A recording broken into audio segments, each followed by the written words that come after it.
Sodom and Gomorrah, the cities of the plain. In Genesis 19, we read how these cities were destroyed by God with brimstone and fire from heaven, the first biblical record of God's vengeance upon evil since the Great Flood. My husband, biblical archaeologist Ron Wyatt, never planned to search for these cities, but in 1989, while working on another project, he was suddenly impressed to stop and examine some odd-shaped, whitish-colored formations along the western shore of the Dead Sea. After driving past these at least 30 or 40 times in the past 12 years, this time they suddenly looked like the shapes of city walls and buildings. Pulling over, he and his crew closely examined these desolate areas. Taking samples of the material, they discovered that they broke right off in their hand and disintegrated into dust the consistency of talcum powder, as Greg Brewer shows us here.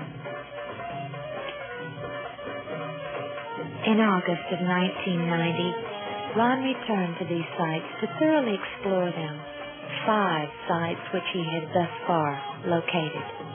I accompanied him this trip along with Marv and Renetta Wilson of Garland, Texas. As we approached the first site we examined, we all could easily see the shapes Ron had described.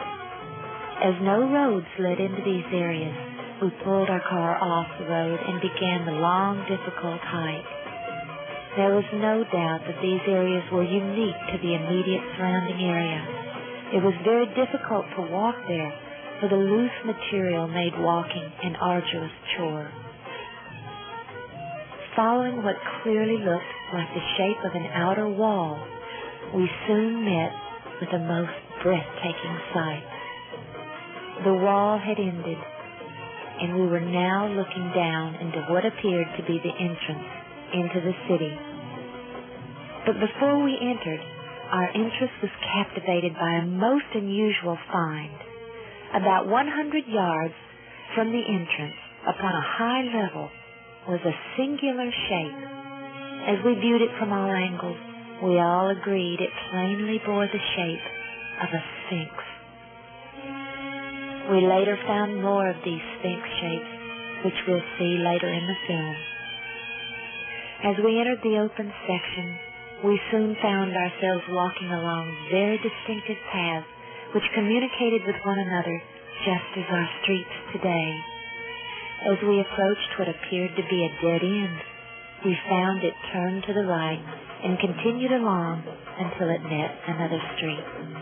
There was distinct order here. These were clearly once streets, and along these streets were the shapes of buildings. Even to our untrained eye, the evidence was undeniable. The ziggurat shape near the entrance was almost perfectly preserved.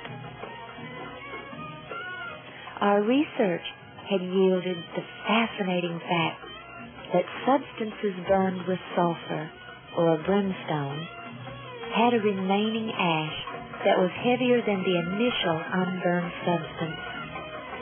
That explained our question as to why the ash of these cities had been able to remain all these 3,900 years. The layering present in all the formations was another positive evidence that whatever these once were, they had been burned at temperatures exceeding 4,000 or 5,000 degrees. This layering effect was the result of thermal ionization. Whenever a substance is burned at extremely high temperatures, the ions of the various substances being burned attract and repel, distorting the flame. Ron drew our attention to features present here which simply do not occur naturally. He showed us a section which revealed a broken double wall which extended toward us at a perfect 90-degree angle. The site we were examining was located at the base of Masada. and soon we all decided that we should go to the top of Messiah and film these areas from there. As we took the cable car to the top, the view was breathtaking. The shape of the city was perfectly revealed below us. Here we saw a giant platform-like area, perfectly symmetrical, which was identical to the temple areas of other ancient cities, such as the biblical Shushan or Susa, located in present-day Iran. Then we saw the raised section which we'd climbed upon earlier, with the sphinx shape and the ziggurat. We were all convinced, but we also knew there had to be more evidence than this to convince others. Now, the Bible tells us that it rained fire and brimstone upon the cities of Sodom and Gomorrah. Now, what you see in front of you here is the results of large and small, well, varying sized chunks of sulfur, burning sulfur that have hit.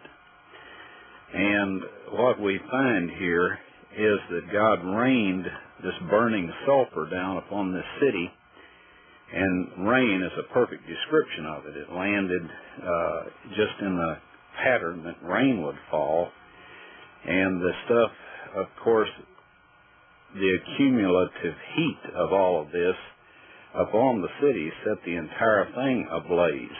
The flashpoint of every material there, metal, stone, of course the people, and everything burned, and this sulfur continued to burn, and it vitrified the material around it.